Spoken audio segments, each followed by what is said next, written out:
39வது சங்கீதம் 7வது வசனமும் 8வது வசனத்தையும், குறிப்பாக 7வது வசனம், உம்முடைய ஆவிக்கு மறைவாய் நான் எங்கே போவேன், உம்முடைய சமூகத்தை விட்டு நான் எங்கே ஓடுவேன். பொதுவாக தேவன் மனுஷனை உண்டாக்கின நாள் முதல் கொண்டு மனுஷனோடு கூட தேவன் உலாவ வேண்டும் என்று விரும்புகிறார். நீங்க வேதத்தில் வாசிச்சு பார்த்தீங்கன்னா ஆதியாகமத்தின் காலத்திலிருந்து ஆண்டவர் மனுஷனோடு கூட உலாவ வேண்டும் என்று விரும்புகிறார். ஏதனை விட்டு போன பிறகு மோசையை பார்த்து கர்த்தர் ஒரு வார்த்தை சொல்றார், உங்கள் நடுவிலே வாசம் பண்ணும்படிக்கு எனக்கு ஒரு கூடாரத்தை உண்டாக்கு. அப்புறம் இஸ்ரவேல் ஜனங்கள் தவறு செய்த உடனே ஆண்டவர் துக்கத்தோடு கூட சொல்லுகிறார், என் பரிசுத்த ஸ்தலத்தை விட்டு என்னை அவர்கள் தூரமாய் போக பண்ணுகிறார்கள் என்று சொல்லுகிறார். அதற்கு பிறகு ஆண்டவர் இந்த புதிய ஏற்பாட்டு காலத்தில் நம்மதியிலே வாசம் பண்ணுகிறார். நாம் தேவனுடைய ஆலயமாய் இருக்கிறோம் என்றும் தேவனுடைய ஆவி நமக்குள் வாசமாய் இருக்கிறது என்று நீங்கள் அறியீர்களா என்று வசனம் சொல்லுகிறார். தேவனுடைய விண்ணப்பம் அல்லது தேவனுடைய நோக்கம் அல்லது தேவனுடைய விருப்பம் எப்பவுமே என்ன அப்படின்னு பார்த்தீங்கன்னா, நம்மோடு கூட வாசம் பண்ணுவது, நம்மோடு கூட இருப்பது, நம்ம மத்தியிலே உலாவுவது, நம்ம மத்தியிலே பேசுவது. அதுக்கு தான் தேவன் மனுஷனை ஏற்படுத்தினார். பொதுவாக இன்னைக்கு கடவுள் அப்படின்னாலே ஒரு ஏதோ கொடுக்குற ஆண்டவர் அப்படின்னு நம்ம மாத்திட்டோம். நம்ம எல்லாம் எப்படி பண்ணி வச்சிருக்கிறோம்னா, கடவுள் நமக்கு ஏதோ செய்கிறவர், நமக்கு மேலே இருந்துட்டு நமக்கு அவர் தேவையானதெல்லாம் செய்கிறவர், நம்முடைய விண்ணப்பத்துக்கு பதில் தருகிறவர் இப்படின்னு சொல்லி நம்முடைய ஆங்கிளில் காடை ஒரு வித்தியாசமான ஒரு இதில் நம்ம வச்சுட்டோம். நம்ம எப்பவுமே காடை ப்ரொவைடராகவே பார்க்குறோம், அதாவது நமக்கு தருகிறவர், உதவி செய்கிறவர் அப்படின்னு சொல்லி. ஆனால் அதெல்லாம் தாண்டி தேவன் எதற்காக நம்மை உண்டாக்கினார், தேவன் நம்மகிட்ட இருக்கிற நோக்கம் என்ன, தேவன் நமக்கு நம்மோடு கூட என்ன செய்ய விரும்புகிறார், இதை நம்ம என்றைக்குமே கேட்டதே இல்லை. நாம் அதை பற்றி கான்சன்ட்ரேட் பண்ணுறதும் இல்லை. இன்னும் ஒரு சிலர்லாம் பார்த்தீங்கன்னு சொன்னால், ஆலயத்துக்கு வந்தாலும் சரி, ஜெப நேரத்துக்கு போனாலும் சரி, ஆராதனைக்கு போனாலும் சரி, இவங்க நேராக போவாங்க, இவங்க பேச வேண்டியது ஆண்டவர்கிட்ட பேசுவாங்க, பேசி முடிச்சுட்டு இவங்களே ஆமேன்னு சொல்லிட்டு வந்துடுவாங்க. அவ்வளோதான். அவர் என்ன பேச நினைச்சாரு, அவர் என்ன சொல்ல விரும்பினாரு, அந்த மாதிரி ஒரு காரியத்தை நம்ம ஆண்டவருக்கு சான்ஸே கொடுக்கறதில்ல, ஆண்டவர் பேசுறதுக்கு வாய்ப்பே கொடுக்கறதில்ல. பொதுவாக ஆண்டவர் பேச தான் விரும்புகிறார். மோசையை கூட்டிகிட்டு போய் 40 நாள் ஆண்டவர் தான் பேசினார், மோசே பேசலை. ஆண்டவர் தான் இரவும் பகலும் அவரோட என்ன செஞ்சுட்டு இருந்தார், பேசிக்கிட்டு இருந்தார். அதை எசேக்கியேலை கூட்டிகிட்டு போய் வானத்துக்கு பூமிக்கு நடுவில் வச்சு கர்த்தர் பேசுகிறார். யோவானை கூட்டிகிட்டு போய் பரலோகத்தில் வச்சு கிட்டத்தட்ட 22 அதிகாரம் பேசுகிறார் ஆண்டவர் தான் பேசுகிறார். அந்த இடத்துல யோவான் பேசுறது எவ்வளோன்னு பாருங்க, மிஞ்சி போச்சுன்னா ஒரு 10 வார்த்தைக்கு மேலே இருக்காது, 10 தடவை தான் பேசியிருப்பார். ஆனால் மற்றபடி எல்லாம் முழுக்க தேவன் தான் பேசுவார். தேவன் ஆசைப்படுறது என்னன்னா, நம்மோடு கூட பேசணும், நம்மோடு கூட உலாவணும், நம்மோடு கூட சஞ்சரிக்கணும், நம்ம அதில் வாசம் பண்ணணும், இதுதான். ஆனால் மனுஷனுடைய சுபாவம் எப்பவுமே என்னவா இருக்குது, ஆதாம் காலத்திலிருந்து இப்போ வரைக்கும், இந்த நிமிஷம் இன்னைக்கு இருக்கிற பூமியில் இருக்கிற சபை வரைக்கும் அந்த 7வது வசனமாக தான் இருக்கு. என்னவா இருக்கு, உம்முடைய ஆவிக்கு மறைவாய் நான் எங்கே போவேன், உம்முடைய சமூகத்தை விட்டு நான் எங்கே ஓடுவேன். மனுஷன் தேவனை விட்டு ஓடுறது அல்லது அவருடைய சமூகத்துக்கு மறைஞ்சு கொள்றது, இப்படியே தான் நம்ம செய்கிறோம். அதுவும் குறிப்பாக அந்த வசனம் என்ன சொல்லுது, உம்முடைய ஆவிக்கு மறைவா எங்கே போய் வேண்டும், சமூகத்தை விட்டு நான் எங்கே ஓடுறது. சமூகத்தை விட்டு ஓடுறது, சமூகம் அப்படின்னா இங்கிலீஷ்ல பிரசன்ஸ்னு இருக்கும். அந்த சமூகத்தில் சாவை எடுத்துட்டீங்கன்னா முகம்னு இருக்கும். முகமும் சமூகமும் ஒன்று தான், தேவனுடைய சமூகமும் தேவனுடைய முகமும் ஒன்று தான். எதை வச்சு சொல்றேன்னா, காயின் இடத்துல சொல்லும் பொழுது நான் உங்களுடைய சமூகத்தை விட்டு நான் எங்கே போவேன், இதான் ஃபர்ஸ்ட் மனுஷன் தேவனை விட்டு சமூகத்தை விட்டு வெளியே போறது. 4ஆம் அதிகாரம் ஆதியாகமத்தின் புஸ்தகத்தை நீங்கள் வாசிக்கும் போது 12வது வசனத்தை வாசிங்க. நீ நிலத்தை பயிரிடும் போது அது தன் பலனை இனி உனக்கு கூடாது, நீ பூமியில் நிலையற்று அலைகிறவனா இருப்பாய் என்றார். 14வது வசனம், இன்று என்னை இந்த தேசத்திலிருந்து துரத்தி விடுகிறீர், நான் உமது சமூகத்துக்கு விலகி, உம்முடைய சமூகத்திற்கு விலகி அப்படின்னு இருக்கு இல்லையா. ஆங்கிலத்தில் பாத்தீங்கன்னா டிரான்ஸ்லேஷன்ல ஃப்ரம் யுவர் ஃபேஸ் அப்படின்னு இருக்கு, முகத்திற்கு விலகி அப்படின்னு இருக்கிறார்.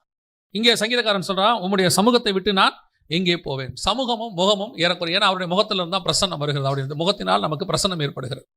இப்போ சமூகத்தை விட்டு ஏன் விலகி மனுஷன் ஓடுறான், அந்த சமூகத்தின் பிரசன்ஸ், அவருடைய அந்த பிரசன்ஸ்ல இருந்து ஏன் மனுஷன் ஓடுறான், தேவனுடைய முகத்திற்கு விலகி ஓடுறதுக்கு நிறைய காரணங்கள் இருக்கிறது. இப்போ நம்ம காயினுடைய காரணத்தை அறிந்திருக்கிறோம், ஆதாமுடைய காரணத்தை நாம் அறிந்திருக்கிறோம். பொதுவாக நாம் தேவனோடு கூட ஒரு டிஸ்டன்ஸை மெயின்டைன் பண்ண தான் விரும்புகிறோம். பல நேரங்களிலே அதான் நடக்குது. என்ன காரணம் அப்படின்னு பார்த்தீங்கன்னு சொன்னால், நான் பிரச்சனை இருக்கிறதுனால தான் கடவுள்கிட்டே வருகிறேன். பிரச்சனை இருக்கிறதுனால நம்ம என்ன செய்கிறோம், பொதுவாக ஆண்டவர்கிட்டே வரோம். கிட்ட போக போக பிரச்சனை அதிகமாகாது, கிட்ட போக போக தேவனோடு இருக்கக்கூடிய நெருக்கம் அதிகமாகும். அதில் என்ன நமக்கு இருக்கிற ஒரு ப்ராப்ளம் அப்படின்னு கேட்டிங்கன்னா, தேவனோட நெருங்க நெருங்க நெருங்க நாம அவரை போல மாற வேண்டிய அவசியமா இருக்குது. உதாரணமா, நீங்க இங்க இருந்துகிட்டு ஒரு அதிகாரியோட தொடர்பு கொள்ளும் போது, இப்போ உதாரணமா இது நீங்க ஆன்லைன் கிளாஸ்லாம் பார்த்துருப்பீங்க இல்லையா. ஆன்லைன் கிளாஸ் நடந்துச்சு சமீபத்தில், கொரோனா பீரியட்ல எல்லாமே பசங்களுக்கெல்லாம் ஸ்கூல்லாம் ஆன்லைன்ல நடந்துச்சு. இந்த ஆன்லைன்ல நடத்தும் போது பார்த்தீங்கன்னா, நம்ம பையன் 8 மணிக்கு ஸ்கூல் தொடங்குவாங்க ஆன்லைன்ல, 7:55 தான் எழுந்திருப்பான். 7:55 எழுந்திருச்சு பல்ல விளக்கிட்டு முகத்தை கழுவிட்டு வெறும் அந்த யூனிஃபார்ம் சட்டையை மட்டும் போட்டு வந்து உட்காந்துருப்பான். அதே ஸ்டூடெண்ட்டோ ஸ்கூலுக்கு வரணும், இன்னும் கிட்ட வரணும்னா என்ன செய்யணும், மோஸ்ட் பர்ஃபெக்ட் அந்த ஸ்கூலோட ரூல்ஸ் அண்ட் ரெகுலேஷன்ஸ் எல்லாத்துக்கும் ஃபாலோ பண்ணி டை போட்டு, பேட்ச் போட்டு, ஷூ போட்டு, சாக்ஸ் போட்டு, புக்கெல்லாம் எடுத்துக்கிட்டு எல்லா புக்கையும் எடுத்துட்டு வரணும். அதே வீட்டில் இருந்து ஆன்லைனாக இருந்தால் ஒன்றும் இல்லை, புக்கு இருக்கா இல்லையான்றது கூட பிரச்சனையே கிடையாது. சும்மா மண்டையை ஆட்டினா போதும் இல்லையா. அது மட்டும் இல்லை, திடீர்னு வைஃபை ஸ்டக்கப் ஆகி போச்சுன்னு ஆஃப் பண்ணிட்டு கூட போயிடலாம். கேட்டாங்கன்னா எங்கள் ஏரியாவில் கரண்ட் கட் ஆயிடுச்சுட்டா நிறைய பையன் அப்படி இருக்கிறான். அப்போ நமக்கு தூரம் இருக்க நிறைய கன்வீனியன்சி. தேவனோட கிட்ட நெருங்க நெருங்க நெருங்க we want to be perfect. நிறைய காரியங்களில் நான் எப்படி இருக்க வேண்டியது, அவருக்கு ஏற்றார் போல மாற வேண்டியிருக்கிறது, அவருக்கு விருப்பம் போல நான் செய்ய வேண்டியிருக்கிறது. அதைத்தான் அவர் உபத்திரவம் என்று சொல்லுகிறார். அந்த மத தலைவர் சொல்லும்போது, கிட்ட போனீங்கன்னா நிறைய நீங்க ஆண்டவருக்காக விட வேண்டி வரும், நிறைய காரியங்கள். அது எவ்வளவு ஒரு சந்தோஷமான விஷயம் உங்களுக்கு தெரியல. அப்படி கிட்ட போக போக போக நிறைய காரியங்களை அவர்கள் பிரச்சனைகளாக நினைக்கிறார்கள். பிரச்சனை அல்ல, அது ஆசீர்வாதம். தேவனோடு கூட நெருங்கி சேர சேர ஆண்டவர் உங்களோடு கூட பேச தொடங்குவார், ஆண்டவர் உங்களோடு கூட நடக்க தொடங்குவார், ஆண்டவரோடு கூட சஞ்சரிக்க தொடங்குவோம். கர்த்தர் இனி வரப்போகிற காரியங்களை நம்மோடு கூட பேச தொடங்குவார். இதுதான் பெரிய ஆசீர்வாதம். ஆனா இங்க என்ன பிரச்சனை அப்படின்னு கேட்டீங்கன்னா, மனுஷன் எப்பவுமே அவர் சமூகத்துக்கு விலகி ஓட நினைக்கிறான். ஏன்னா இந்த பெர்ஃபெக்ஷன், இந்த அளவுக்கு நம்ம வசதியா வாழ முடியாது. அதான் ஆன்லைன்ல இருக்கிற வசதி கண்டிப்பா எதுல வராது, நேர்ல போனா வராது. அப்ப தூரமா இருக்க இருக்க நமக்கு வசதி ஜாஸ்தி. தேவனோடு கூட நெருங்க நெருங்க நெருங்க I want to be perfect. இப்போ இந்த இடத்திலிருந்து சங்கீதக்காரன் சொல்றான், உங்களுடைய சமூகத்துக்கு நான் விலகி எங்கே ஓடுவேன். கர்த்தர் நாம் விலகி ஓட வேண்டும் என்று நினைக்கவில்லை. பட் நாம என்ன நினைக்கிறோம், ஒரு டிஸ்டன்ஸ்ல இருந்தா நல்லதுதான். ஒரு குறிப்பிட்ட கிறிஸ்தவங்களா இருக்கிற வரைக்கும் ஒரு பிரச்சனை இல்லை, டிவி பார்க்கலாம், சினிமா பார்க்கலாம், என்ன வேணா செய்யலாம். வாரத்துக்கு ஒரு நாள் சர்ச்சில் போயிட்டு வந்துட்டு நாம தசமாங்காணிக்கு கொடுத்துட்டு நம்ம பாட்டு நம்ம இஷ்டப்படி இருக்கலாம். இருந்தோம் அந்த அந்த ஒரு டிஸ்டன்ஸ். ஒரு இடத்துல ஒரு ஆவிக்குரிய அனுபவத்துக்கு வரும்போது, ஸ்பிரிச்சுவாலிட்டியில நீங்க இன்க்ரீஸ் ஆகும்போது, எதெல்லாம் நீங்கள் சரின்னு செஞ்சுக்கிட்டு இருந்தீங்களோ அதெல்லாம் பாவமாக தெரிகிறது. இதெல்லாம் செய்ய வேணாம் பைபிள் சொல்லுது. களியாட்டத்துக்கு உங்களை விலக்கி சொல்லுது, பரியாசத்துக்கு விலக சொல்லுது, உங்களை துன்மார்க்கர் மத்தியில உட்கார வேணாம்னு சொல்லுது. இதையெல்லாம் கேட்க கேட்க நம்ம அதை செய்ய ஆரம்பிக்கும் பொழுது இது கொஞ்சம் பெர்ஃபெக்ட்டா மாற வேண்டியிருக்கு. அப்ப நிறைய காரியத்தை என்ன செய்ய வேண்டியிருக்கு, விட வேண்டியிருக்கு. அது கிட்ட நெருங்கணும்னு ஆசைப்படுறவனுக்கு விடுறது சந்தோஷமா இருக்கும். ஆனா இந்த கிட்ட நெருங்கணும்னு ஆசைப்படாம ஆனா விடணும்னு நினைக்கிறான் பாருங்க, அவனுக்கு அது கஷ்டமா இருக்கும். அவனுக்கு கிட்ட நெருங்கணும்னு ஆசையும் இருக்காது, ஆனா இந்த மாதிரி செய்தியெல்லாம் கேட்க கேட்க விடணும்னு ஆசை இருக்கும். அவன் தான் ரொம்ப கஷ்டப்படுவான். என்ன இது ரொம்ப ஆவிக்குரிய வாழ்க்கை டஃப்பா இருக்குதுங்க, கடினமாக இருக்கு, கர்த்தரோடு கூட சஞ்சரிப்பது ரொம்ப கஷ்டம். பைபிள் அப்படி இருக்குதா கர்த்தரோடு சஞ்சரிப்பது கஷ்டம்னு? ஒரு இடத்துல அது இருக்குதா? ஆசைப்படுறாங்க, அவங்க எல்லாருமே ஆசைப்படுறாங்க. ஆண்டவரே நான் உம்மோடு கூட சஞ்சரிக்கணும். மோசே சொல்றார், உம்முடைய முகத்தை நான் பார்க்கணும், உங்களுடைய மகிமையை நான் பார்க்கணும் ஆண்டவரே. இதுதான் நல்ல ஆவிக்குரிய அனுபவம், தேவனோடு கூட நெருங்கக்கூடியதான அனுபவம். ஆனால் காயின் சொல்ற வார்த்தை என்ன பாருங்க, உம்முடைய சமூகத்தை விட்டு இன்று என்று துரத்தி விடுகிறேன். அதுக்கு காரணம் நமக்கு தெரியும். பல நேரங்களிலே நாம் ஏன் கர்த்தருடைய சமூகத்தை விட்டு போகிறோம் நன்றாய் தெரிந்து கொள்ளுங்கள். இன்னைக்கு கர்த்தருடைய சமூகம் பிரசன்ஸ் நம்ம கூட, நம்ம எங்க ஜெபம் பண்ணாலும் இருக்கு, எல்லாம் இருக்கு. அந்த கர்த்தருடைய சமூகம் அப்படிங்கிறது கூடியான மிக முக்கியமான இன்னொரு இடம், நாம் எல்லோரும் கூடி வரக்கூடியதான திருச்சபை. இன்னைக்கு இந்த திருச்சபை தான் கர்த்தருடைய சமூகம். ஒரு விஷயத்தை நான் சொல்லிவிட்டு இந்த செய்திக்குள்ள போக விரும்புகிறேன். இந்த கடைசி காலத்துல, இந்த காலத்துல மட்டும் இல்ல, எல்லா காலத்திலையும் சொல்றேன், ஆனா இந்த காலத்துல கொஞ்சம் அதிகமா இருக்குது. இந்த சபை அமைப்பு கர்த்தர் உண்டாக்கினது. ரட்சிக்கப்பட்டவர்களை கர்த்தர் அனுதினமும் சபையிலே சேர்த்தார். இப்போ முதல் 4 சுவிசேஷமும் அப்போஸ்தலர் நடவடிக்கைகளும் எழுதப்பட்டதுக்கும், அடுத்து ரோமாபுரியிலிருந்து நீங்க நல்லா கவனிச்சு பாருங்க, தெசலோனிக்கேயர் வரைக்கும் சபைக்கு தான் எழுதப்பட்டிருக்கிறது. அடுத்து பாருங்க வெளிப்படுத்தின விசேஷம் சபைக்கு தான் எழுதப்பட்டிருக்கிறது. இப்போ 1 யோவான் 2 யோவான் 3 யோவானா இருக்கட்டும், 1 பேதுரு 2 பேதுரா இருக்கட்டும், இது எல்லாமே சபைக்கு தான் எழுதப்பட்டிருக்கிறது. அத்தனையும் தனிப்பட்ட மனுஷர்களுக்கு எழுதப்பட்டது 1-2 லெட்டர்ஸ், தீத்துவுக்கு திமோத்தியுக்கு. அது கூட சபையின் பக்தி விருத்திக்கு ஏதுவாய் தான் எழுதப்பட்டிருக்கிறது. அப்ப புதிய ஏற்பாட்டினுடைய அமைப்பு என்பது சபையை அடிப்படையாய் கொண்டது. சபை இதுக்கு அதை கட்டுவதற்கு, கட்டுனால கட்டடத்தை சொல்ல, அமைப்பை கட்டுவதற்கு, சபையை உருவாக்குவதற்கு, சபையை பரலோகத்துக்கு கொண்டு போவதற்காகத்தான் ஊழியம் என்பதே. இந்த கடைசி காலத்துல மினிஸ்ட்ரி. யார் சபையை உடைக்கும்படி பேசுகிறார்களோ, எந்த ஊழியம் உங்களை சபைக்கு போகிறதை பத்தி சொல்லவில்லையோ, அல்லது சபைக்கு போக வேண்டாம் என்று சொல்லுகிறதோ, அது தேவனிடத்திலிருந்து வந்ததே கிடையாது. தேவன் அப்படி ஒரு காரியத்தை செய்யவே மாட்டார். ஏன் சொன்னா, மனவாட்டி சபை என்பது புதிய ஏற்பாட்டினுடைய அமைப்பு. நீ வா, தேவனுடைய மனவாட்டியாகிய சபையை நான் உனக்கு ஆவியும் மனவாட்டியும் வா என்பார்களாக. சபையை பத்தி தான் அங்க வசனம் தெளிவா சொல்லுது. வெளிப்படுத்தின விசேஷம் முழுக்க எழுதப்பட்டது, ஆவியானவர் சபைகளுக்கு சொல்லுகிறதை காதுள்ளவன் கேட்க கடவன். நான் இப்ப எந்த சபைன்றது வரல, நல்ல ஒரு ஆவிக்குரிய நம்ம ஸ்பிரிச்சுவல், அது எங்க வேணாலும் ஸ்பிரிச்சுவாலிட்டி இருக்குதோ அங்க நான் சபையை நான் சொல்றேன். ஆனால் இன்னைக்கு நாம என்ன செய்யறோம், இந்த சபை அமைப்பை விட்டு நம்மை விளக்கக்கூடிய காரியங்கள், சபையிலிருந்து நம்மை பிரிக்கக்கூடிய காரியங்கள், அல்லது சபை வேணாம், அல்லது சபையில இருப்போம் ஆனா சபையோடு கூட அட்டாச்சா இருக்க மாட்டோம். நமக்கு இப்படிப்பட்டதான உபதேசங்களும் இப்படிப்பட்டதான காரியங்களும் தேவனிடத்திலிருந்து வந்தவைகள் அல்ல. சபையை ஒருங்கிணைத்து நீங்க கம்யூனியன் எடுக்கிறீங்க, திருவிருந்துன்னு பேரு, ஆங்கிலத்தில் கம்யூனியன் பேரு. கம்யூனியன் என்றால் நாம் எல்லோரும் ஒருமனப்பட்டு வந்து எடுக்கிறதுன்னு அர்த்தம். அதனாலதான் பைபிள் சொல்லுது, ஒருவருக்காக ஒருவர் காத்திருங்கள். ஒரு காலகட்டத்தில் சபை உருவாகுது, அவங்களே சபையை ஒரு இடத்துக்கு கொண்டு வராங்க. பவுலே என்ன பண்ணாருன்னு பாருங்க, வாசிச்சு பாருங்க. அப்போஸ்தலர் நடவடிக்கைகள் 19ஆம் அதிகாரம் 9:10. கூட்டத்துக்கு முன்பாக இந்த மார்க்கத்தை நிந்தித்த போது அவன் அவர்களை விட்டு விலகி சீஷரை அவர்களிலிருந்து பிரித்துக்கொண்டு திறன்னு என்னும் ஒருவனுடைய வித்தியாசாலையில் அனுதினமும் சம்பாஷித்துக் கொண்டு வந்தான். வித்தியாசாலை என்ன தெரியுமா? ஸ்கூல். பவுல் எங்க நடத்திருக்காரு சர்ச்சா? இவங்க எல்லாம் வீட்டுல நடத்துறாங்க. பவுல் எங்க நடத்திருக்காரு? ஸ்கூல்ல நடத்திருக்காரு. எத்தனை வருஷம் நடத்தினாரு? 10வது வசனம். 2 வருஷ காலம். 2 வருஷ காலம் இப்படி நடந்ததினாலே. எத்தனை வருஷம் நடத்திருக்காரு சர்ச் ஸ்கூல்ல? 2 வருஷம் நடத்திருக்கிறார். ஆதி அப்போஸ்தலர்கள் வீட்டில் கூடினார்கள்னா அன்னைக்கு வீட்டில் கூட வேண்டிய சிச்சுவேஷன் சர்ச் நடத்த முடியாது, ரோமர்கள் அடிச்சாங்க. கொஞ்சம் சிச்சுவேஷன் மாறிச்சு, ஸ்கூல்ல நடத்துற அளவுக்கு போயிட்டாரு பவுல். 2 வருஷம் நடத்திருக்கிறார். அப்புறம் சிச்சுவேஷன் வந்துச்சு, அவர்கள் வீடுகளை நடத்துனாங்க, ஸ்கூல்ல நடத்துனாங்க, சபைகள் கட்டினாங்க, சபைகளை கட்ட ஆரம்பிச்சாங்க. இப்போ எங்க கூடி வரோன்றது முக்கியமா, இடம் முக்கியமா, கூடுறது முக்கியமா? என்ன கூடுறதான முக்கியம்? ஒரு 500 பேர் இருக்கிற சர்ச்சை கட்டிட்டு வெறும் 50 பேர் வந்து 50 பேர் கூடுறது இடம் முக்கியமா, கூடுறது முக்கியமா?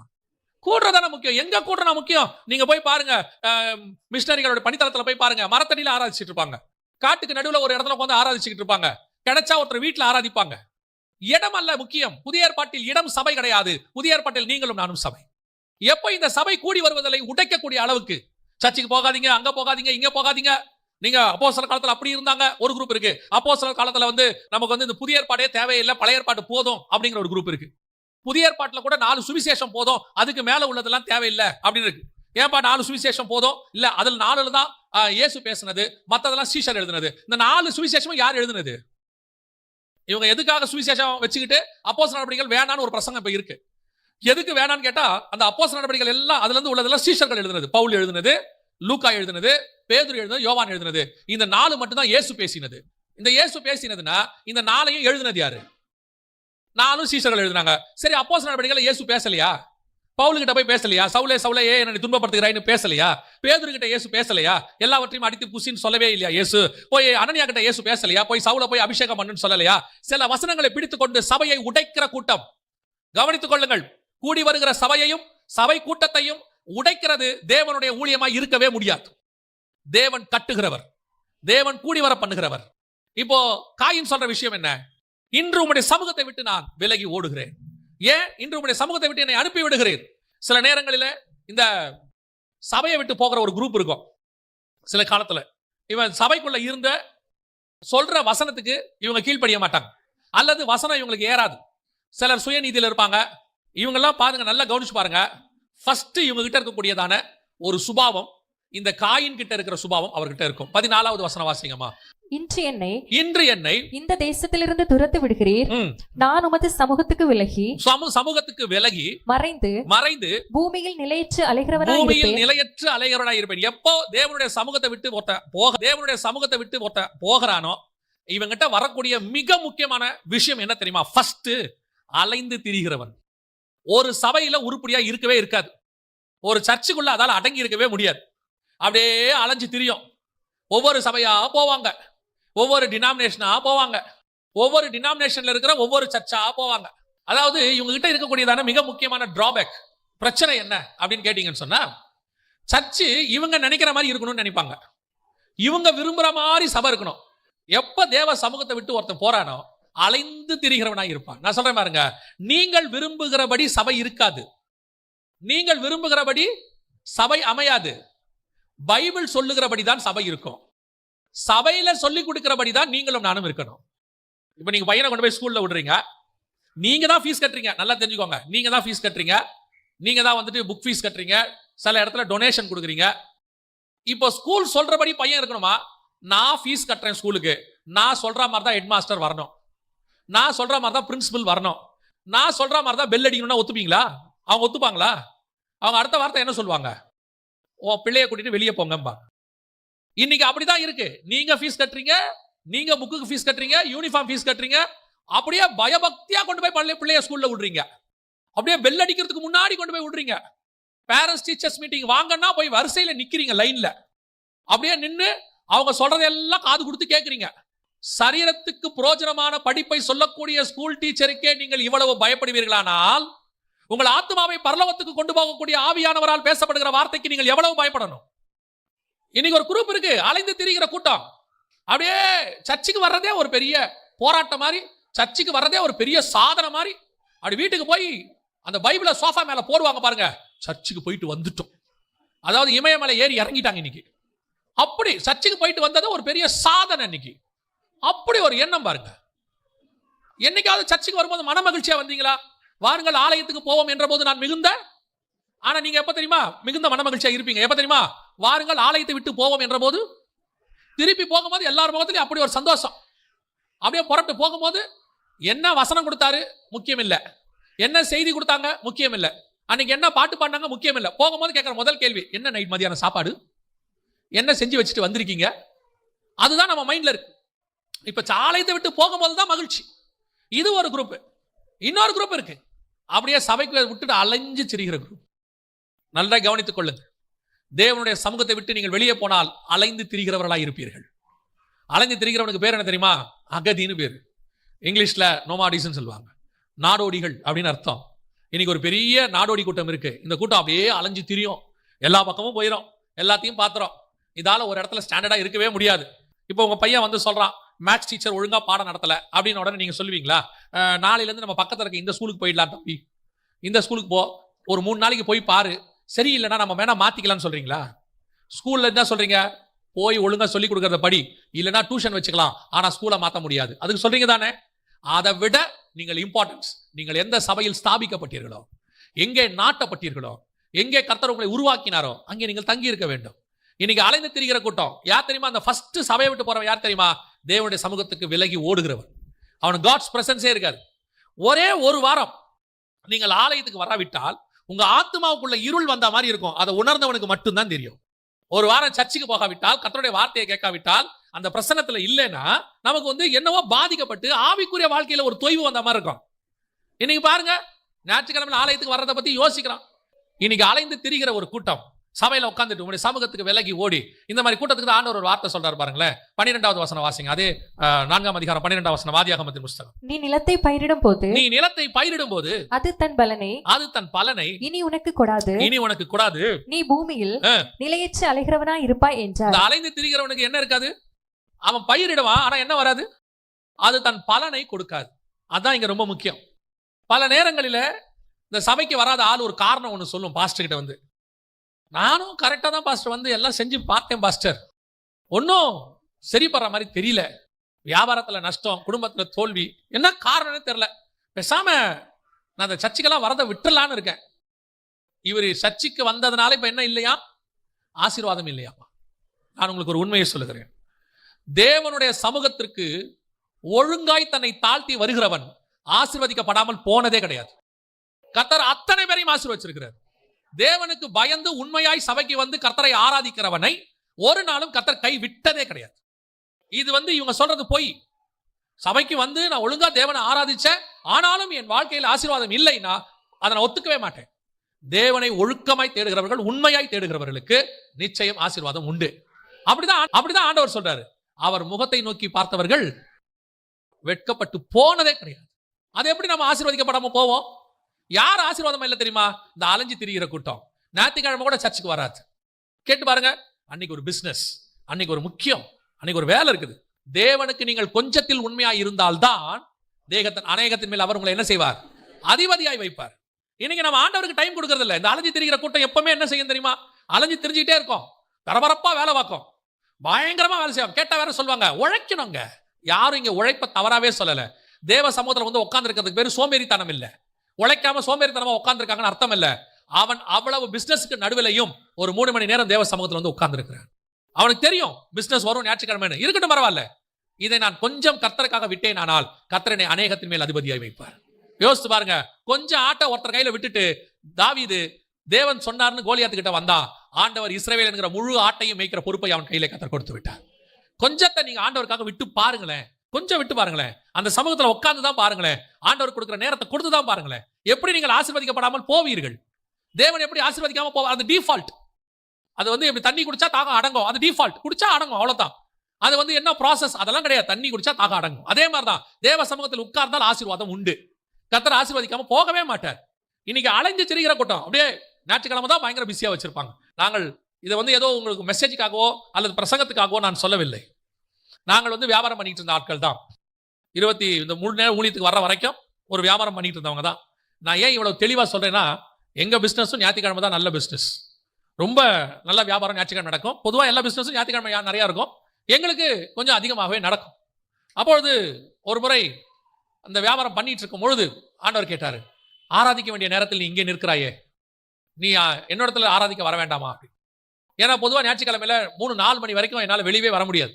4 மணிக்கு மேலே தான் வந்து குளிச்சு ரெடி ஆகிட்டு என்னால் முடிஞ்சா மாலை ஆராதனைக்கு போவேன். அப்படி இல்லைன்னா மாலையில் ரொம்ப டயர்டாக இருந்துச்சுன்னா தூங்கிடுவேன். அப்பொழுது ஒரு நாள் ஒரு தீர்மானம் எடுக்க வைத்தார் ஆவியானவர். ஞாயிற்றுக்கிழமை காலையில் ஆராதனை நான் அட்டன் பண்ணிட்டு தான் கடைக்கு வருவேன் என்று சொல்லி. காலையில் எங்கள் சபையில் 6 மணி ஆராதனை உண்டு. காலையில் 6 மணிக்கு ஆராதனைக்கு போயிட்டு 8:30 மணிக்கு தான் வரும். அப்பொழுது முதலாக நான் ஆராதனைக்கு போகும்போது என்னோட கூட இருந்தவங்களாம் சொன்னாங்க, நீ இப்படி பிஸ்னஸை விட்டுட்டு போற, இது உனக்கு பெரிய நஷ்டத்தை உண்டாக்கும், பொறுப்பு இல்லாமல் போற, உனக்கு கொடுத்த பொறுப்பை நீ கவனிக்கணும், கடையை பார்க்கணும் அப்படின்லாம் சொன்னாங்க. நான் சொன்னேன், போயிட்டு வந்துடுவேன், 8:30 மணிக்கு முடியும், 9 மணிக்கு வந்துடுறேன். அது வரைக்கும் பீக்கில் இருக்கிற வியாபாரத்தை யார் பார்க்கறது அப்படி இப்படிலாம் சொன்னாங்க. ஆனாலும் அநேகருடைய எதிர்ப்பை தாண்டி தான் நான் போனேன். போயிட்டு 9 மணிக்கு வந்துடுவேன். நான் உங்களுக்கு உண்மையை சொல்லுகிறேன், அந்த ஒரு நாள் ஒரு 3 மணி நேரம் கர்த்தருக்கு கொடுத்தேன். இன்னைக்கு 7 நாளும் கர்த்தருக்கு ஊழியம் பண்ணும்படி கர்த்தரை கொண்டு வந்து நிறுத்தி வைத்திருக்கிறார். நான் அந்த வியாபாரத்தை 3 மணி நேரம் விட்டதுனால நஷ்டம் அடையவே இல்லை. நான் கர்த்தருடைய சமூகத்தில் உட்கார்ந்தேன். யோபுவையும் அவனை சுற்றி உண்டான எல்லாவற்றையும் கர்த்தர் வேலி அடைத்து பாதுகாத்துக் கொண்டார் என்ற வசனத்தின்படி என்னையும் எனக்கு சுற்றி இருக்கிற வியாபாரம், குடும்பம் எல்லாவற்றையும் கர்த்தர் வேலி அடைத்து பாதுகாத்துக் கொண்டார். நாங்கள் அதில் நஷ்டப்பட்டு காணாமல்லாம் ஒன்றும் போல. இன்னைய வரைக்கும் கர்த்தர் எங்களை ஆசீர்வதிச்சிருக்கிறார். ஒரு குறைவில்லாதபடிக்கு நடத்துகிறார். அதான் உங்களுக்கு சொல்றேன், இந்த அலைந்து திரிகிற கூட்டம் கடைசியில என்ன விதைச்சாலும் நஷ்டம் தான். ஆண்டவர் சொல்றாரு ஈசாக்க பார்த்து, நீ இங்கேயே இரு, இங்கேயே வித.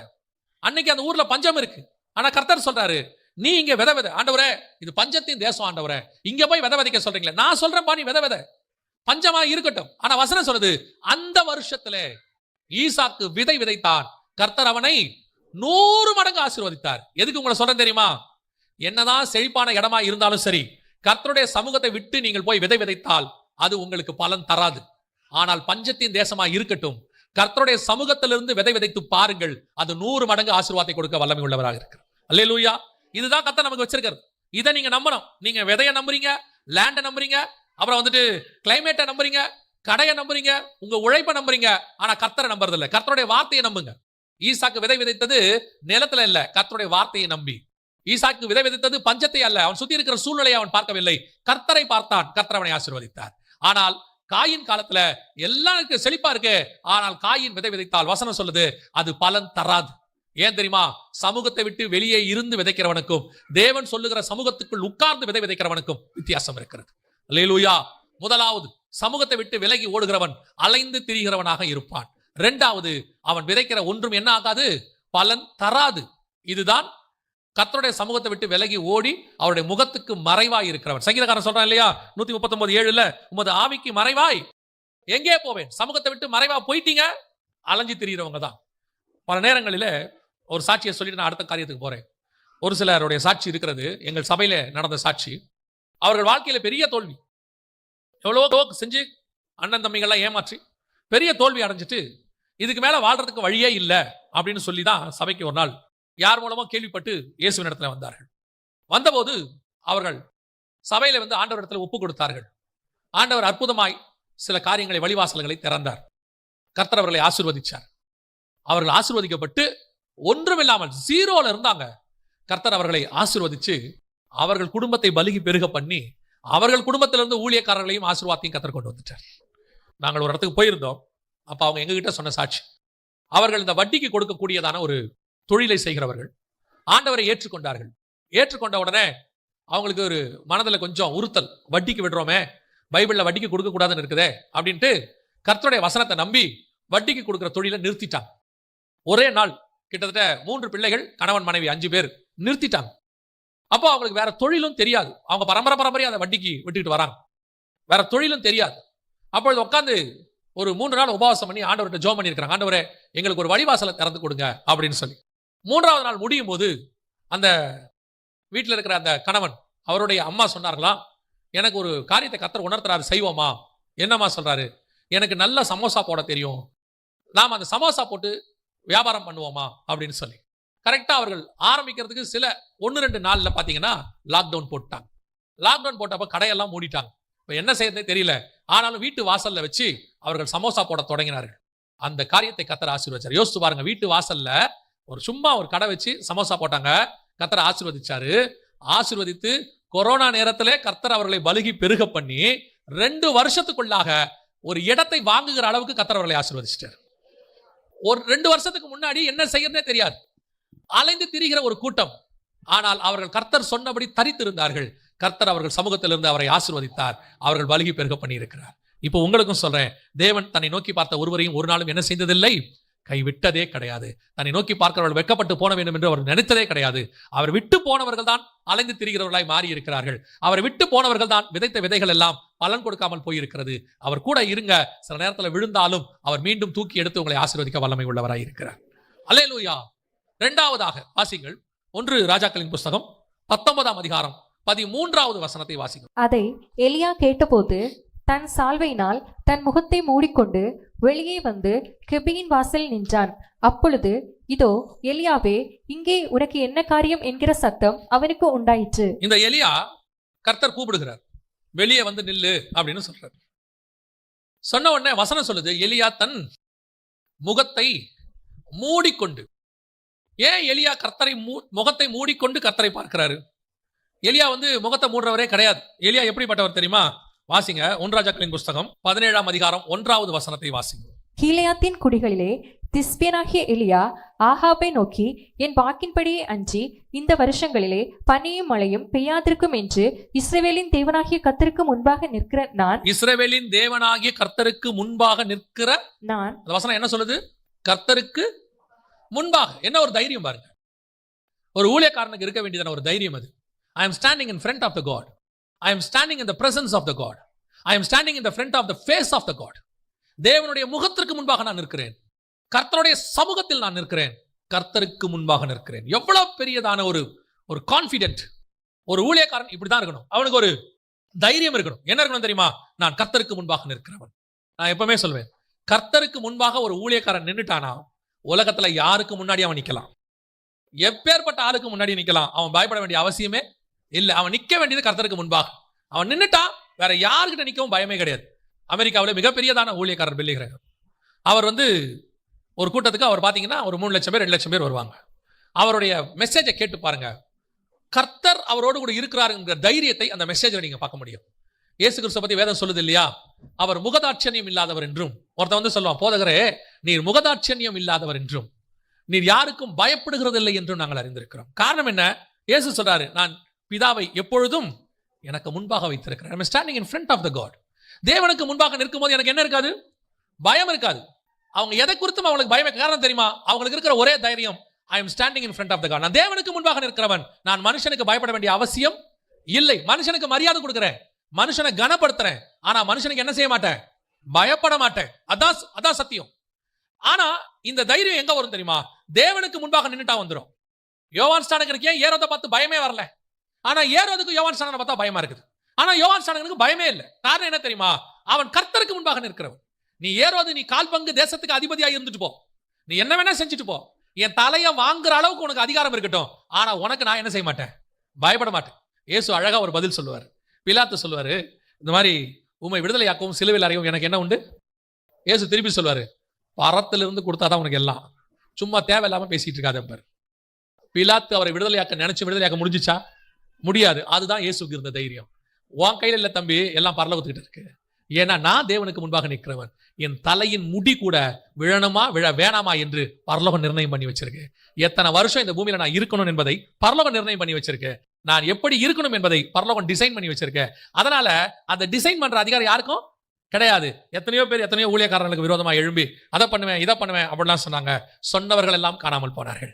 ஊழியக்காரர்களுக்கு விரோதமாக கையெழுத்து போட்ட எத்தனையோ அதிகாரிகள் கையெழுத்து போட்டு சபைக்கும் ஊழியக்காரர்களுக்கு விரோதமாக கையெழுத்து போட்டாங்க. கையெழுத்து போட்டு இந்த சபையும் இங்க கட்டக்கூடாது, ஊழியக்காரங்க இருக்கக்கூடாதுன்னு அவங்க நினைச்சாங்க. கடைசியில கிறிஸ்தவ ஹாஸ்பிட்டல்ல போய் அவர்களுக்கு மருத்துவம் பார்க்கிற அளவுக்கு கர்த்தர் கொண்டு நிறுத்திட்டார். எந்த சர்ச்சுக்கு விரோதமா நீ கையெழுத்து போட்டியோ கடைசியில அந்த கிறிஸ்தவன் தான் உனக்கு மருத்துவமே பார்க்கணும். அதுதான் கர்த்தர் செஞ்சு வைக்கிறது. நம்ம நினைச்சு கூடாது நாங்க தான் டிசைன் பண்றோன்னு. நீங்க டிசைன் பண்ணல, ஹெவன் டிசைன் பண்ணுது. காரணம் கர்த்தருக்கு முன்பாக நிற்கிறேன். ஆனா அந்த எலியா இப்ப சொல்றாரு, வாசிங்க 1 ராஜாக்கள் 19:13 திருப்பி வாசிங்க பாப்போம். அதை எலியா கேட்டபோது தன் சால்வையினால் தன் முகத்தை மூடிக்கொண்டு காரணம் என்ன? கர்த்தருக்கு முன்பாக நிற்கிற எலியா அவ்வளவு தைரியமா ஆகாபு கிட்ட சொல்றான், கர்த்தருக்கு முன்பாக நிற்கிறேன் நான் அப்படிங்கிற. அப்பேற்பட்ட ஒரு தைரியசாலிக்கு ஏன் திடீர்னு முகத்தை மூடுற சுபாவம் வந்துச்சு? ஏன் திடீர்னு அவருக்கு அப்படி ஒரு சூழ்நிலை ஏற்பட்டது? கவனிங்கள். எலியாவுக்கு கர்த்தர் ஒரு வேலையை கொடுக்கிறார். சூரிய செடிக்கு கீழே படுத்திருக்கும் போது 1 ராஜாக்கள் 19 ஒரு வேலையை கொடுக்கிறார். வேலையை கொடுத்து சொல்றாரு, நீ எழுந்து நட, நீ பண்ண வேண்டிய பிரயாணம் வெகு தூரம் அப்படின்னு தூதனை அனுப்பி சொல்றார். இப்போ எலியா எழுந்துச்சு பிரயாணம் பண்ண ஆரம்பிச்சிட்டார். ஆரம்பிச்சவரு எந்த பக்கம் பிரயாணம் பண்ணிட்டாருன்னு கேட்டீங்கன்னா, ஆப்போசிட் டைரக்ஷன்ல பிரயாணம் பண்ணிட்டார். எங்க போயிட்டாரு? எகிப்துல இருக்கிற ஓரேபுக்கு போயிட்டார். பிரயாணம் பண்ணி எகிப்துல இருக்கிற ஓரேபுக்கு போயிட்டார். அங்கதான் இந்த கான்வர்சேஷன் நடக்குது. ஆண்டவர் எலியா பார்த்து பேசுறது அங்கதான் நடக்குது. எலியாவே, உனக்கு இங்க என்ன காரியம், ஏன் இங்க வந்த அப்படின்னு கேட்கிறார். இப்ப எலியா எல்லாத்தையும் முகத்தை மூடிக்கிட்டு எல்லாத்தையும் சொன்ன உடனே கர்த்தர் அவரை பார்த்து சொல்ற ஒரு வார்த்தை இருக்குது பாருங்க. 15வது வசனம் வாசிங்க. 15. அப்பொழுது கர்த்தர் அவனை பார்த்து, நீ தமஸ்குவின் வழியாய் வனாந்திரத்துக்கு திரும்பி போய் அப்படின்னா தமஸ்குவின் வழியாய் வனாந்திரத்துக்கு திரும்பி போ அப்படின்னா என்ன அர்த்தம் தெரியுமா? இவர் எகிப்து சவுத் சைடு தென் திசையில ஒரு மலைக்கு ஓரேபுக்கு வந்துட்டார். இப்ப தமஸ்கு எங்க இருக்குன்னா சிரியாவில் இருக்கு. இப்ப கூட தமஸ்கு சிரியால தான் இருக்கு, சிரியா தேசத்துல, இஸ்ரேலுக்கு மேல. அங்க சொல்றாரு, இப்ப நீ எங்க போனோம்? தமஸ்குவின் வழியாய் வனாந்தரத்துக்கு போ. அப்படின்னா என்ன அர்த்தம்? எலியா இரவும் பகலும் 40 நாள் பிரயாணம் பண்ணது ஆப்போசிட் டைரக்ஷன். கீழே வந்துட்டார். எங்க வந்துட்டார்? எகிப்துக்கு வந்துட்டார். இப்ப கர்த்தர் சொல்றார் எலியா பார்த்து, நீ ராங் டைரக்ஷன்ல வந்துட்ட எலியா. இப்ப நீ என்ன பண்ணணும்? எங்க போகணும்? ஆப்போசிட் டைரக்ஷன்ல போகணும், நார்த்துக்கு போகணும், சிரியாக்குள்ள தமஸ்குக்கு போ. அப்படின்னா எலியா இன்னும் எத்தனை தடவை நடக்கணும் தெரியுமா? இரவும் பகலும் 80 நாள் நடக்கணும். திருப்பி 40 நாள் நடந்தா அவர் பாதி தூரம் தான் வருவாரு. திருப்பி அவர் எங்க போனோம்? மேல தமஸ்குக்கு போகணும். அங்க போன்ட்டார் ஆண்டவர். திருப்பி அங்கேயே போ, நடந்து போ, டபுள் மடங்கு தூரம் போ அங்கன்ட்டார். ஏன் எலியா முகத்துல மூடினார் தெரியுமா? காரணம் அதுதான். எலியா standing in the wrong place. தப்பான இடத்தில் நின்று கொண்டிருக்கிறார். அந்த தப்பான இடத்துல நிக்கும் போது அவனுக்கு முகத்தை மூட தவிர வேற வழியே கிடையாது. ஏன்னா தப்பான இடத்தில் இருந்து தேவனை பார்க்க முடியாது. தேவனை பார்க்கறதுக்கு முதல்ல நான் நிக்கிற இடம் ரொம்ப முக்கியம். வேர் ஐ ஆம் இஸ் வெரி இம்பார்ட்டன்ட். நான் எங்கே இருக்கிறேன்? ஆதாம் கேட்டாரு ஆதாமை பார்த்து, நீ எங்கே இருக்கிறாய்? அது வரைக்கும் என் கூட இருந்த ஆதாமே, இப்ப நீ எங்கே இருக்கிறாய்? இப்ப அவன் சொல்றான், நான் மரத்துக்கு பின்னாடி நிற்கிறேன், விருட்சங்களுக்குள்ளே ஒளிந்து கொண்டேன். Standing in the wrong place. நான் விருட்சத்துக்கு பின்னாடி இருந்தால் கர்த்தருடைய முகத்தை பார்க்க முடியாது. நான் கெபிக்குள்ள இருந்தால் கர்த்தருடைய முகத்தை பார்க்க முடியாது. கர்த்தர் எங்க சொல்றாரோ அங்க இருக்கணும். இன்னைக்கு ஒரு கூட்டம் இருக்குது, கர்த்தர் சொல்லாத இடத்துக்கு ஓடிடுறது. தேவன் ஒரு இடத்துக்கு போக சொன்னால் அந்த இடத்தில் உங்களுக்கு என்ன தேவையோ அதை ரெடி பண்ணிட்டு தான் கர்த்தர் உங்களை அனுப்புவார். தேவன் கொண்டு போய் நிறுத்துகிற இடம் அது கடினமா இருக்குதா, அது வனாந்தரமா இருக்குதான்றதெல்லாம் முக்கியம் கிடையாது. அவர் நிறுத்தினா அந்த இடத்தில் கர்த்தர் ஆசீர்வதிக்க வல்லமை உள்ளவராய் இருக்கிறார்.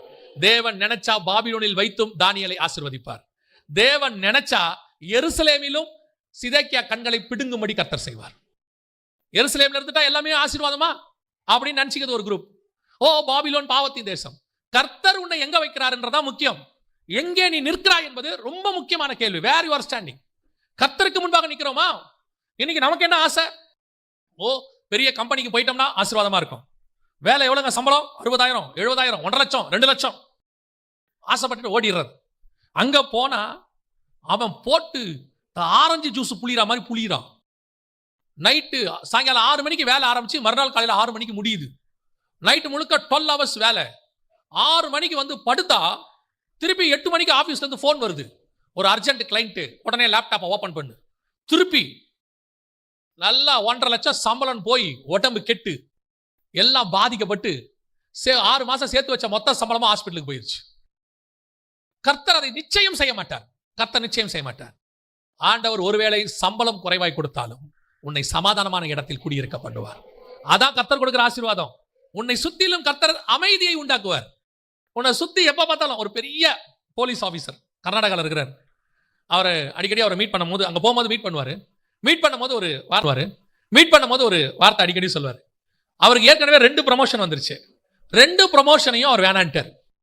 அப்போ அவர் கூட வேலை பார்த்திருந்தவங்க எல்லாம் வந்து அவர்கிட்ட சொன்னாங்க, பைத்தியக்கார மாதிரி நீ என்ன செய்யற, வேலை பண்ற, இந்த ப்ரமோஷனுக்காக அவன் எவ்வளவு வெயிட் பண்றான், உனக்கு எவ்வளவு காசு இன்க்ரீஸ் ஆகும், நீ என்ன இப்படி பண்ற? அவரு வேணா நீங்க வாங்கிங்கப்பா, எனக்கு வேணாம் அப்படின்ட்டார். இப்போ நானும் அவரை கேட்டேன், ஏன் பிரதர் வேணான்றீங்க, ஏன் இந்த ப்ரமோஷனை நீங்க வேணாம் சொல்றீங்க? அப்போ அவர் சொன்னாரு, பாஸ்டர் இந்த இடத்துல நான் இருக்கும்போது நான் நினைச்ச நேரத்தில் வீட்டுக்கு வர முடியும், நான் ஜோம் பண்ண முடியும், நான் ஞாயிற்றுக்கிழமையில ஆராதனைக்கு போக முடியும். இன்னும் சொல்ல போனா அவர் பார்ட் டைம் மினிஸ்ட்ரி பண்றாரு. ஞாயிற்றுக்கிழமையில நான் ஊழியம் பண்ண முடியும்.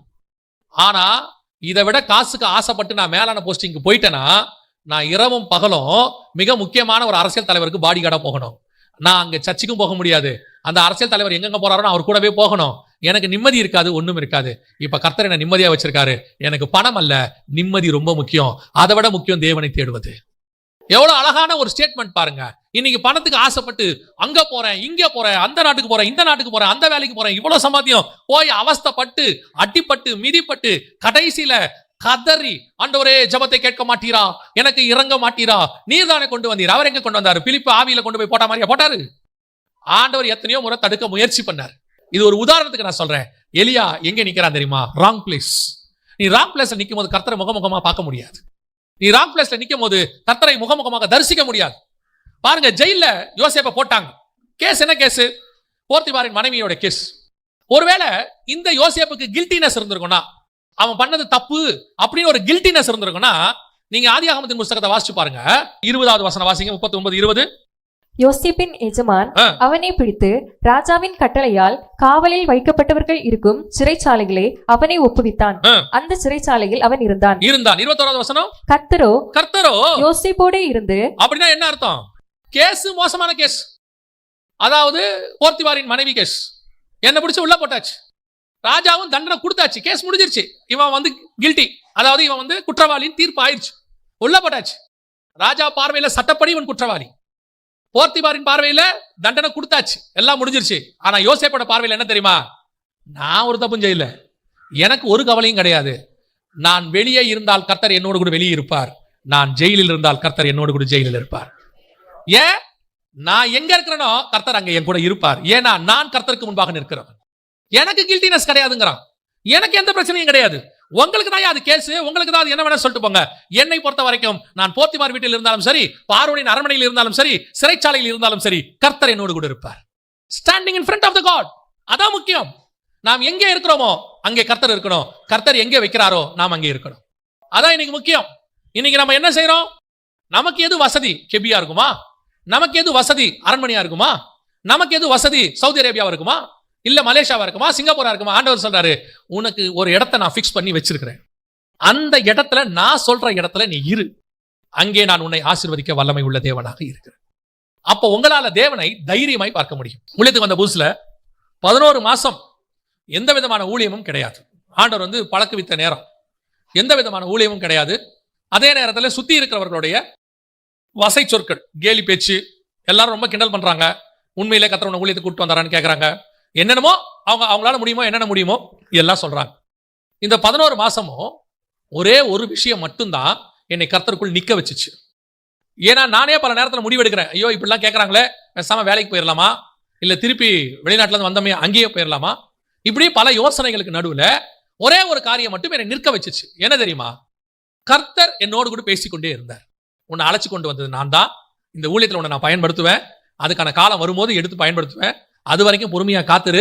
அந்த டைமிங், வெயிட்டிங் பீரியட், அந்த நேரத்துல கர்த்தருக்கோடு இருக்கும் பொழுது உங்களுக்கு இந்த மத்தவங்க பேசுறது, அதுல வரக்கூடிய கஷ்டம், அதனால ஏற்படக்கூடிய மன உளைச்சல் எதுவுமே பெரிய பாதிப்பை ஏற்படுத்தாது.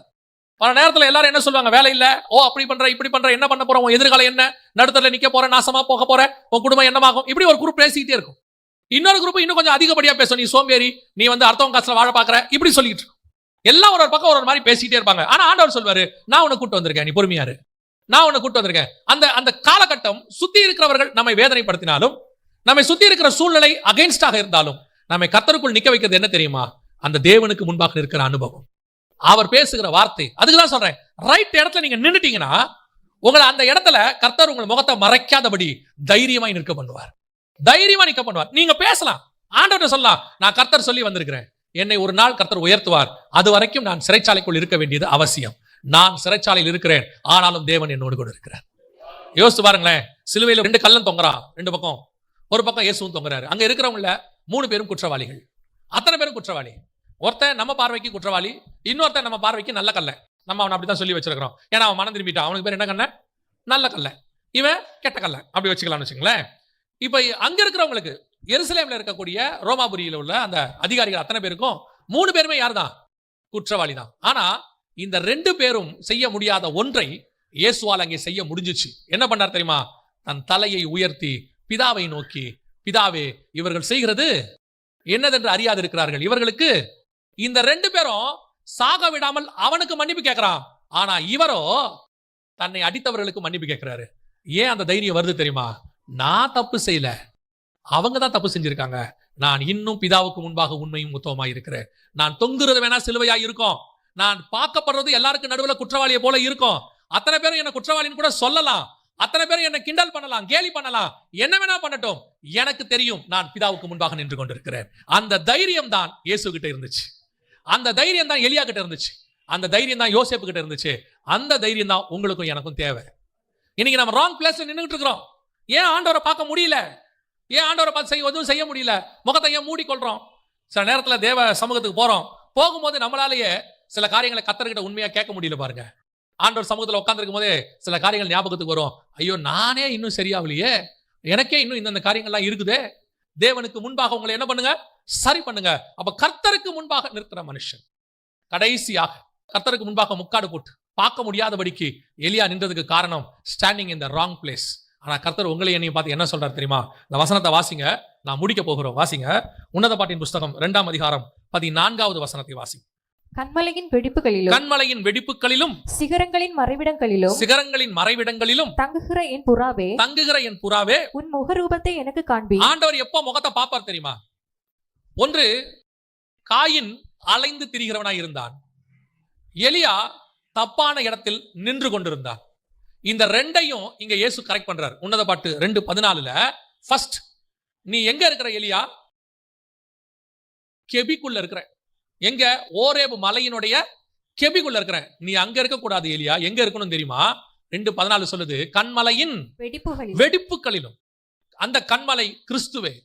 வெடிப்பு என்பது அவரால் அடிக்கப்பட்ட கன்மலை. அதற்குள்ளதான் நீங்கள் நான் இருக்கணும். எகிப்தில் இருக்கக்கூடியதான பாதுகாப்பான கெபிக்குள்ள போய் தங்கக்கூடாது. இயேசு கிறிஸ்து என்கிறதான கன்மலையின் வெடிப்புக்குள்ள இருக்கணும். 2வது, காயின் அலைந்து திரிகிறவனாய் இருந்தான்.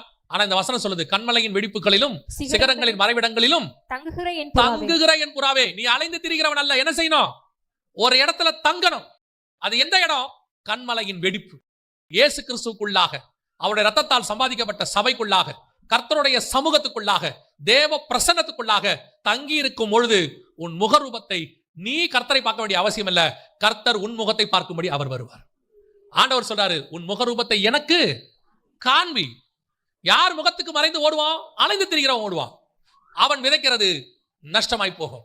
யார் முகத்தை மூடிக்கொள்வான்? மலையில, கண்மலையில ராங் பிளேஸ்ல நிக்கிறவன் மூடிக்கொள்வான். கர்த்தர் சொல்வாரு, நீ இங்க இருக்கக்கூடாது, புறப்பட்டு வெளியே போகும் சொல்வார். ஆனா யாருடைய முகத்தை கர்த்தர் பார்க்கணும்னு ஆசைப்படுவார் தெரியுமா? நான் சொல்லுகிற கண்மலையின் வெடிப்புக்குள்ள போய் உட்கார்ந்து கொள்ளுகிறவன், தங்குகிறவன். இந்த 2 காரியம் ரொம்ப முக்கியம். நான் சொல்லிவிட்டு முடிக்கிறேன், கவனியுங்கள். நாம் எப்பொழுதுமே தேவனுடைய பாதுகாப்புக்குள் இருக்கிறவர்களாய் இருக்கணும். சமூகத்தை விட்டு விலகி ஓடுகிறவர்களாய் காணப்படக்கூடாது. நீங்க எங்க ஓடினாலும் ஒன்று மட்டும் மனசுல வச்சுக்கொள்ளுங்க, நீங்க எங்க ஓடினாலும் உங்களுக்கு ரெமிடி தேவ சமூகம் மட்டும்தான். சில நேரத்துல பாவம் செஞ்ச உடனே சிலருக்கு தோணும், இது இயற்கை, பாவம் செஞ்ச உடனே தேவனை பார்க்க தோணாது, ஜெபிக்க தோணாது, அல்லது எங்கேயும் போக தோணாது. உடனே என்ன தோணும் தெரியுமா?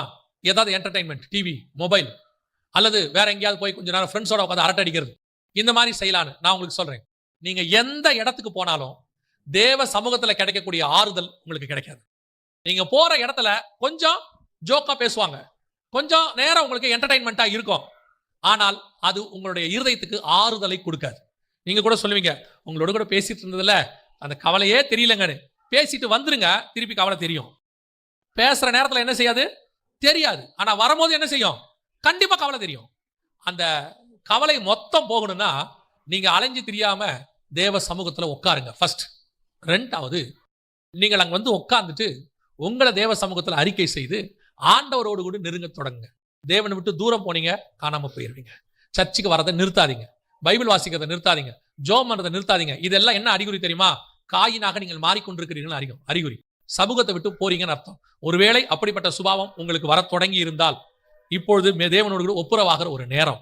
திருப்பி ஆண்டவரோட வாங்க, தேவ சமூகத்துல உட்காருங்க, ஆண்டவர்கிட்ட சொல்லுங்க, ஆண்டவரே நான் அலைஞ்சு திரிகிறேன்னா இது வரைக்கும் இருந்துட்டேன், இப்போ உங்க சமூகத்துக்கு திரும்பி வரேன், என்னை ஆசீர்வாதியும் நீங்க ஒப்பு கொடுத்து ஜெபம் பண்ணுங்க. கர்த்தர் மீண்டும் உங்கள் முகத்தை அவருடைய முகத்தை உங்கள் மேல் பிரகாசிக்க பண்ண வல்லமை உள்ளவராய் இருக்கிறார். கடைசியா சொல்லிட்டு முடிக்கிறேன், நீங்கள் அவர் சமூகத்துக்கு விலகி எங்கேயுமே போக முடியாது. எங்கேயுமே நீங்க போக முடியாது. 139ஆம் சங்கீதத்துல நீங்க வாசிச்சீங்க இல்லையா, 7வது வசனம், உம்முடைய ஆவிக்கு மறைவாக எங்கே போவேன், உம்முடைய சமூகத்தை விட்டு எங்கே ஓடுவேன். தொடர்ந்து வாசிங்க. நான் வானத்துக்கு ஏறினாலும் நீர் அங்கே இருக்கிறீர். நான் பாதாளத்தில் படுக்கை போட்டாலும் நீர் அங்கேயும் இருக்கிறீர். அதான் அர்த்தம், நீங்க எங்கேயும் போக முடியாது. எங்க போனாலும் நீங்க திருப்பி தேவ சமூகத்துக்கு வந்தா மட்டும்தான் பிழைச்சிங்க. எவ்வளவு தூரம் போனாலும் கர்த்தர் கொண்டாந்துருவார். எலியா என்னதான் எகிப்துக்கு போனாலும் திருப்பி கூட்டு வந்துட்டார் பாருங்க. நீங்க எவ்வளவு தூரம் எங்க வேணா போங்க, ஆனா கர்த்தர் திருப்பி இழுத்து கொண்டு வருவார். நான் அதுக்கு தான் சொல்றேன், நீங்க எங்கேயும் அலைஞ்சு தெரியாம தேவ சமூகத்திலேயே காத்துருங்க. உங்களுக்கு நியமிக்கப்பட்ட இடத்துல நில்லுங்க. கர்த்தர் உங்களை ஆசீர்வதிக்க வல்லமை உள்ளவராய் இருக்கிறார். அல்லேலூயா.